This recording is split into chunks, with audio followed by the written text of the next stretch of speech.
Muito boa tarde, oração ação, o nosso ponto de encontro, nosso ponto de equilíbrio, o centro do universo, o centro do nosso corpo, o centro da nossa vida está no amor. Deus é amor. O amor cobre a multidão dos pecados, o amor é o mandamento maior da vida.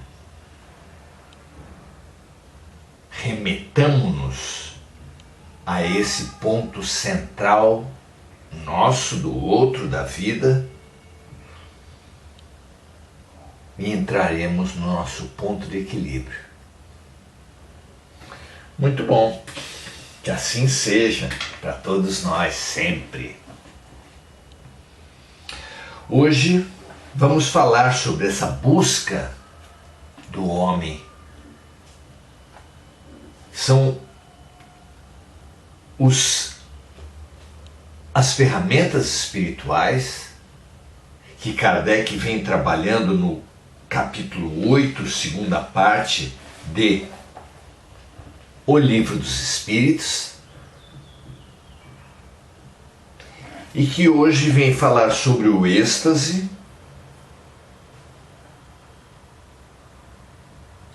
mas começando por um aspecto fundamental. Todas as ferramentas espirituais ganham sentido, como a nossa vida ganha sentido, à luz da busca do homem. Diz Kardec assim, no item chamado A Busca do Homem: enquanto o homem se perde nas sutilezas de uma metafísica abstrata, Kardec faz menção à filosofia, claro.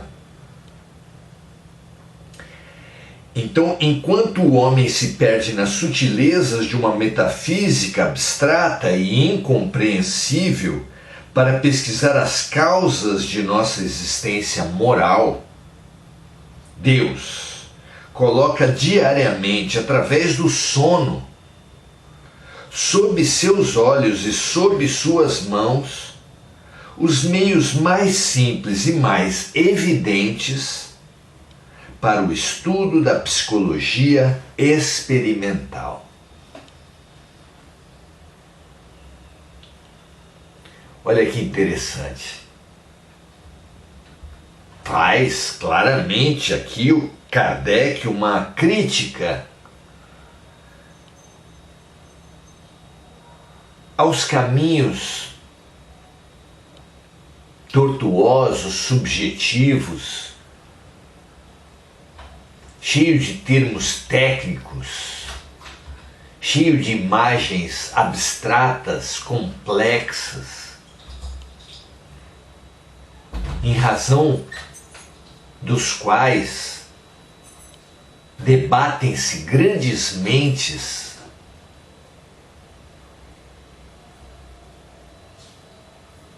opondo, Kardec opõe a essas complexidades da metafísica, da filosofia,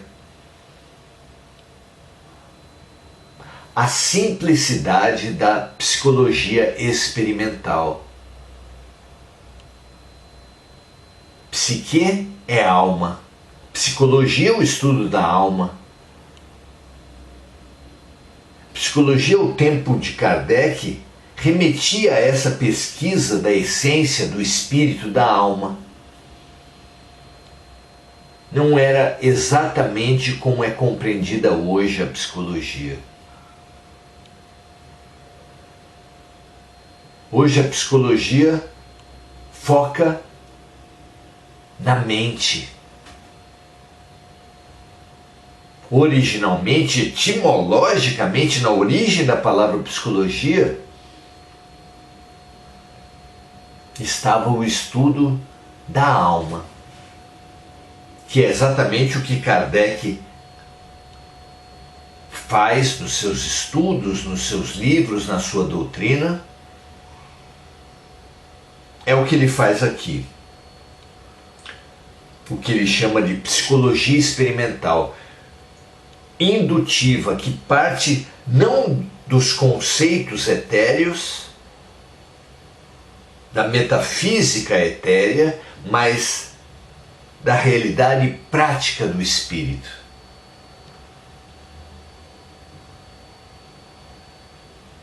É assim que Kardec compreende o espiritualismo, o espiritismo, um estudo prático da alma.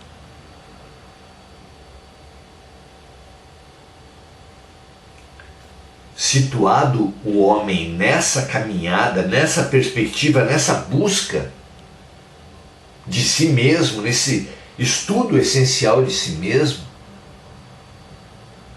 os atributos espirituais, as ferramentas espirituais, ficam claramente situadas. Descolado do sentido da busca do homem, as ferramentas espirituais podem ser muito mal usadas. A mediunidade pode ser mal usada, os dons espirituais todos.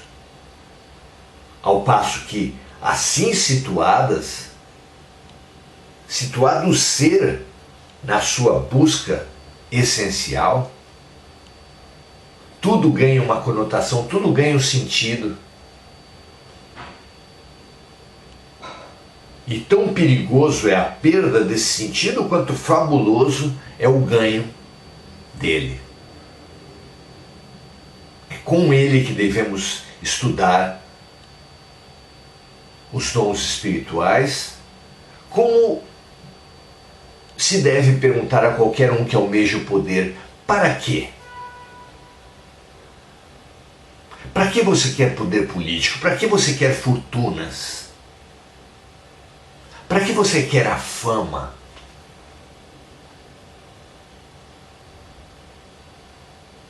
O poder não é um fim em si mesmo. Ele só ganha sentido na busca por sentido da criatura humana. Muito legal. E depois continua Kardec, o êxtase. Discute isso nos estudos de hoje em 3 itens. O primeiro é o êxtase. E diz Kardec, o êxtase é o estado no qual a independência entre o espírito e seu corpo físico se manifesta de modo mais sensível. E essa independência se torna, de certo modo, palpável.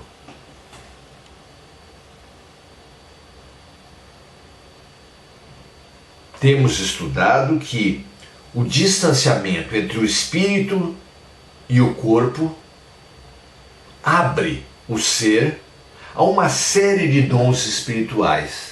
E aqui Kardec diz que o êxtase é o estado no qual a independência entre o espírito e seu corpo físico se manifesta de modo mais sensível, e essa independência se torna, de certo modo, palpável. No sonho e no sonambulismo, continua Kardec, o espírito percorre os mundos terrestres.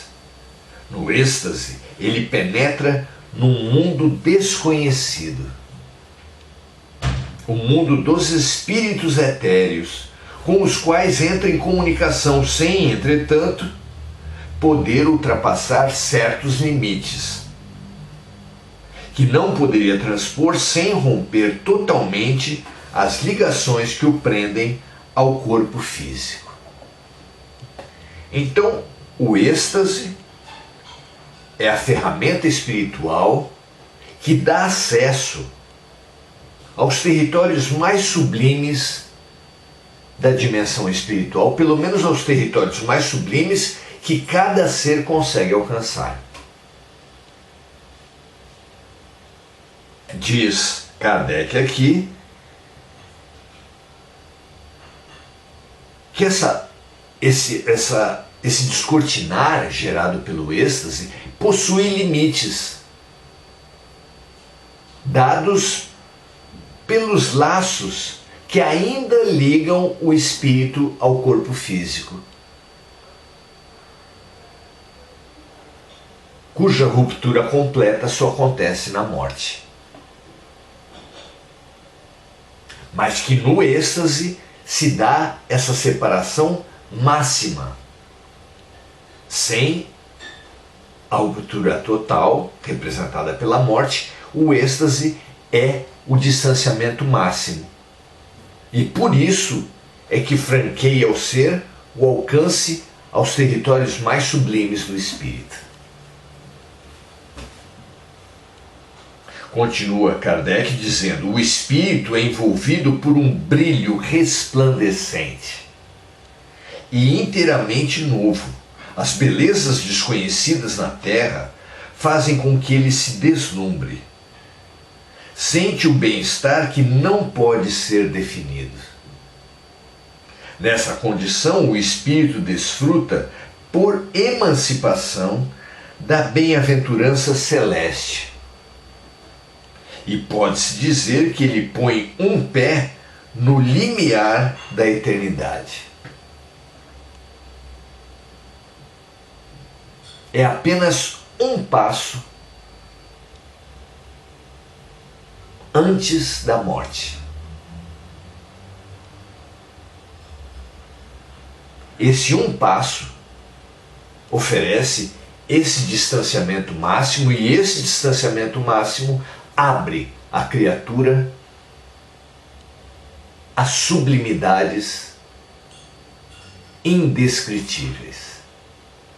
Foi isso que experimentaram os santos, os avatares, os espíritos realmente elevados. O outro item de estudo do Kardec é o êxtase e o corpo físico. E ele diz assim: no estado de êxtase, o desprendimento do espírito em relação ao seu corpo físico é quase completo. O corpo conserva, por assim dizer, apenas a vida orgânica. Assim, o corpo sente que o espírito está ligado a ele apenas por um fio, que um esforço a mais poderia romper para sempre, impedindo o retorno do espírito ao corpo físico. É um estado delicadíssimo, não é? E termina Kardec dizendo: o êxtase e a essência espiritual. Nesse estado, todos os pensamentos terrestres desaparecem para dar lugar ao sentimento purificado, que é a própria essência de nosso ser espiritual. Se Deus é amor e nós somos deuses nas nossas maiores profundidades, esse sentimento purificado, que é a própria essência do nosso ser espiritual, é o Deus em nós. É o amor em nós, porque Deus é amor. Não é? Aquele que entra em êxtase fica entregue a essa contemplação sublime e encara a vida apenas como uma parada momentânea. Para ele, tanto o bem quanto o mal, as alegrias grosseiras e as misérias da terra, não passam de incidentes fúteis de uma viagem, da qual o vislumbre do término o faz sentir-se feliz.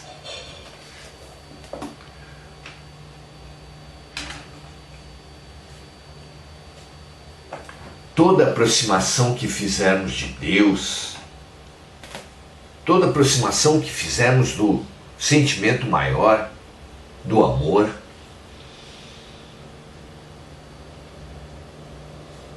será a vivência máxima de felicidade na Terra.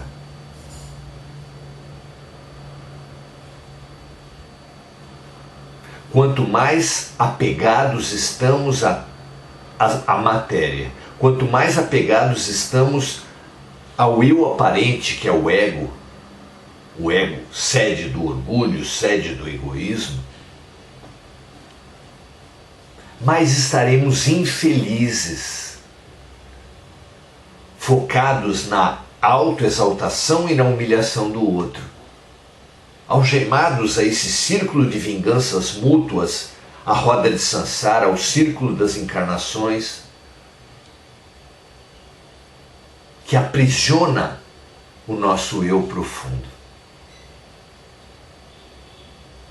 Quanto mais distantes, porém, nos situarmos do apego à matéria, do apego ao corpo, do apego ao ego,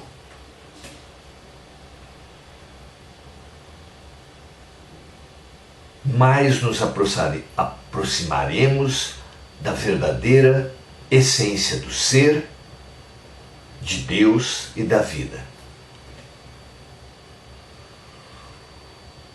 Por isso, precisamos perceber os convites que são feitos a todo momento, com cada relação, através de cada ser, ao amor.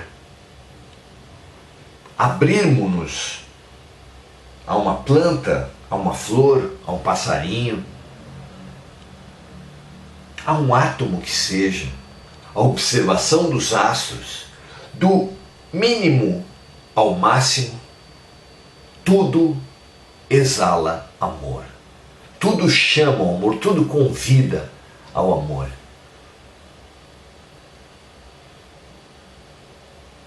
Coloquemos todos os poderes da Terra, todos os poderes da matéria, todos os poderes sociais, todos os poderes mentais, todos os poderes espirituais. Tudo desses poderes só faz sentido se colocado a favor do amor.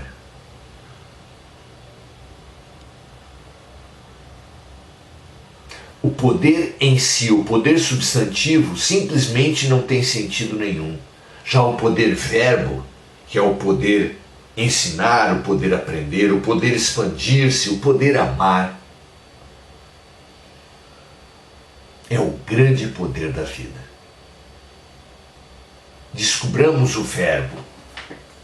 Não é à toa que no Evangelho de João, o evangelista chama Jesus de o Verbo. No início era o Verbo.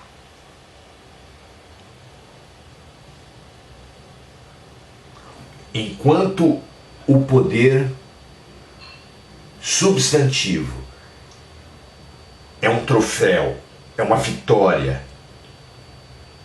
é um fim da luta humana, gerando guerras, disputas, violências, o poder verbo é um poder servir, é o poder realizar.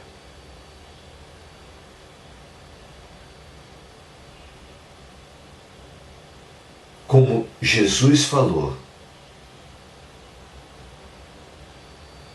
nós conhecemos os poderosos da terra, são aqueles que mais são servidos, mas não será assim entre nós. O mais poderoso no céu será aquele que mais servir.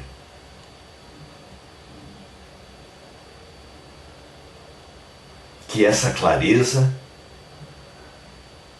coordene, articule, realize todos os poderes em nós, não para nos exaltar, muito menos para humilhar os outros, mas para servir. Reveja os seus poderes básicos, o poder do seu pensamento, o poder da sua mente, o poder do seu coração, o poder de amar, o poder da empatia, o poder do serviço. Coloque todos eles a favor de tudo que lhe aparecer à frente. E assim você estará a caminho da realização profunda. Muito prazer em aprendermos juntos, situarmos a vida nesse servir, nesse amar, é o ponto delicado da existência. O que você acha disso? Muito boa noite, Mari Pereira. Muito boa noite, Marco Aurélio.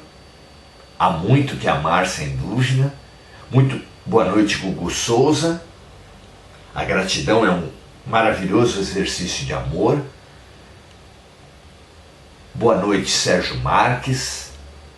André Santos, que sempre remete, sempre convida amigos para esse nosso momento. Convide também, compartilhe, chame amigos. Nada melhor, nada mais com Deus, com Jesus, do que a multiplicação dos pães. Uma chuva de bênçãos para você também, Eliana Lauri.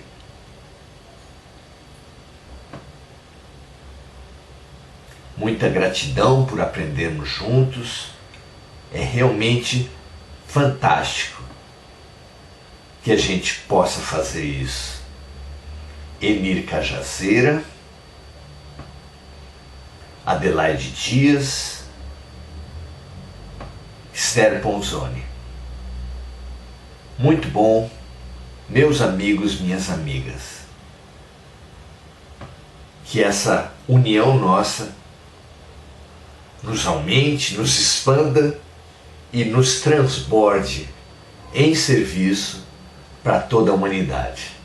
Oração, ação é serviço. Paz e bem, até amanhã estaremos juntos novamente. Um grande abraço e até lá.